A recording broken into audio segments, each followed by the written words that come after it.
តោះបងប្អូនអរគ្នាយើងមកមើលពីដំណើរការនៃការធ្វើសញ្ញាបសញ្ញាបនេះវាចូលជាង200ការ៉េបងប្អូនព្រោះយើងធ្វើមកជុំផ្ទះណា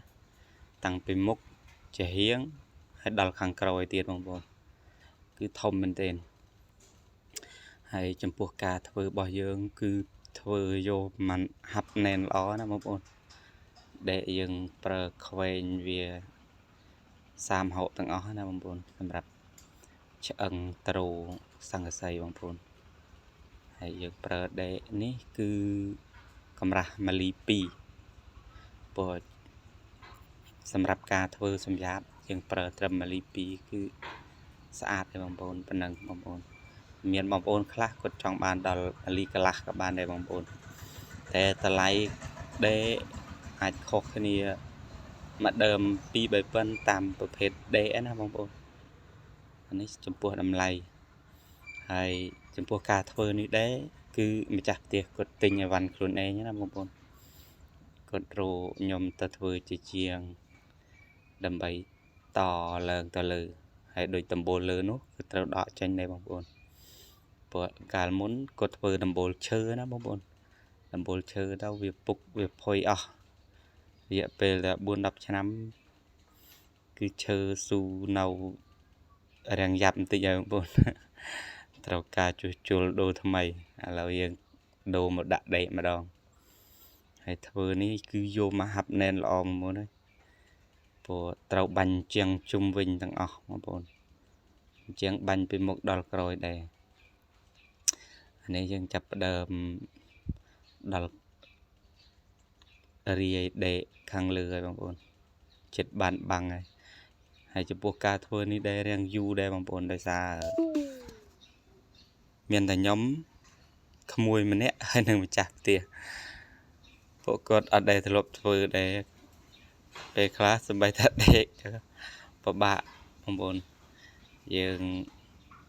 គាត់អត់ដែលធ្លាប់ធ្វើយើងត្រូវប្រាប់គ្រប់បែបយ៉ាងត្រូវកាត់យ៉ាងម៉េចផ្សារយ៉ាងម៉េចទៅបរៀនពួកគាត់ដែរបងប្អូនទៅគឺធ្វើរាំងយូរដែរចូលចិត្ត1 ខែបងប្អូនចិត្ត1 ខែបានធ្វើហើយនេះចាប់ផ្ដើមលាបថ្នាំកលែងផ្សាលាបអីមកទៅមកយើងបាញ់សង្កសីយកបងប្អូនពួកការធ្វើនេះដែរសង្កសីយើងប្រើពួកអាក្រាស់ណាបងប្អូនសង្កសីប្រភេទពួក3 លីកន្លះតែម្ចាស់គាត់ទិញគាត់ថា4C សង្កសីគាត់ថា 4C តែអានេះវារឹងដែរបងប្អូនយើងចិនក៏អត់ត្រុតទេដាក់ទៅរឹងប៉េះបងប្អូននេះយើងបាំងបាន1 ចំហៀងហើយបងប្អូននៅ2 ចំហៀងទៀត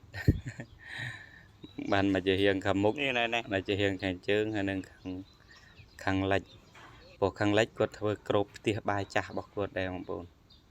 គ្របផ្ទះបាយចាស់ពីមុនដាក់ទៅឡើងខាងលើសម្រាប់នេះគឺខ្ពស់មែនទេបងប្អូន5 ម៉ែត្រជាងគឺខ្ពស់អានេះខ្ញុំធ្វើប្រភេទជ្រុងតែម្ដងកលែងជ្រុងយើងដាក់សង្កសីជ្រុងយើងអត់បានធ្វើប្រភេទមូលទេសម្រាប់ម្ចាស់ខ្លះគាត់ចង់បានអាមូលចាស់ខ្លះគាត់ចង់បានអាជ្រុងអានោះយើងអាចពិភាក្សាគ្នាបានណាបងប្អូននេះចំពោះការបិទព្រំបងប្អូនរួចរាល់ហើយបិទព្រំឡើងបាញ់កាវព្រោះ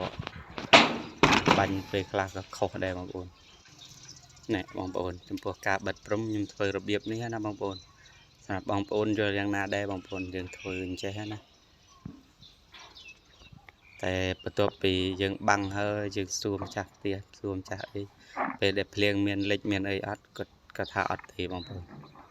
ប៉ុន្តែគឺអាចទទួលយកបានដែរបងប្អូនឲ្យតែអត់មានជ្រាបទឹកលិចទឹកណានេះ